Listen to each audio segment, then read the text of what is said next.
এই ছাত্রদের আন্দোলনকে হাইজ্যাক করা হয়েছে এবং হাইজ্যাক করার মাধ্যমে যে জামাত বিএনপি জঙ্গলিকে সরকার নিষিদ্ধ করেছেন, সেই নিষিদ্ধকরণের পরবর্তীতে তারা বিভিন্ন স্থানে এখন জঙ্গলি হামলা করছে।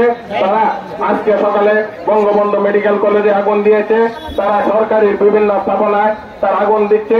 তারা চায় যে বাংলাদেশকে একটি জঙ্গলি রাষ্ট্রে পরিণত করতে, যা জামাত বিএনপি বিগত দিনেও তারা করেছে।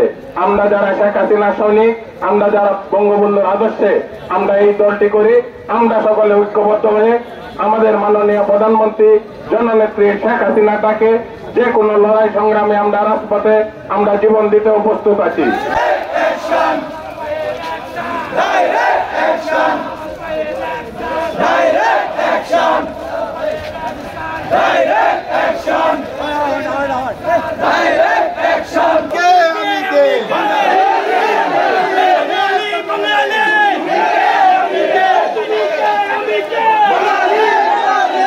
আমরা সকলে ঐক্যবদ্ধভাবে সারা বাংলাদেশ থেকে এই বিএনপি রাজাকার এবং তার দোসর জামাত সকলকে বাংলাদেশ থেকে বিতাড়িত না করা পর্যন্ত আমাদের সংগ্রাম চলছে।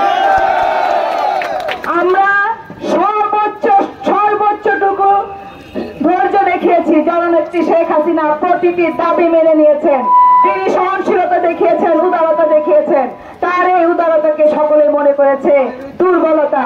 জননেত্রী শেখ হাসিনা বাংলাদেশ আওয়ামী লীগ বঙ্গবন্ধু তার আদর্শের প্রতিটা সৈনিক প্রতি মুহূর্তে প্রমাণ করেছে তারা বাংলাদেশকে, আওয়ামী লীগকে জননেত্রী শেখ হাসিনার ডাকে এক এবং ঐক্যবদ্ধ।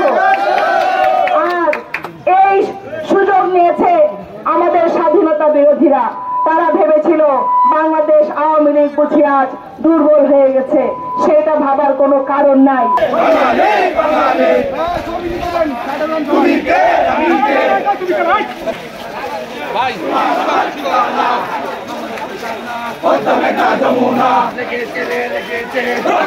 লেগেছে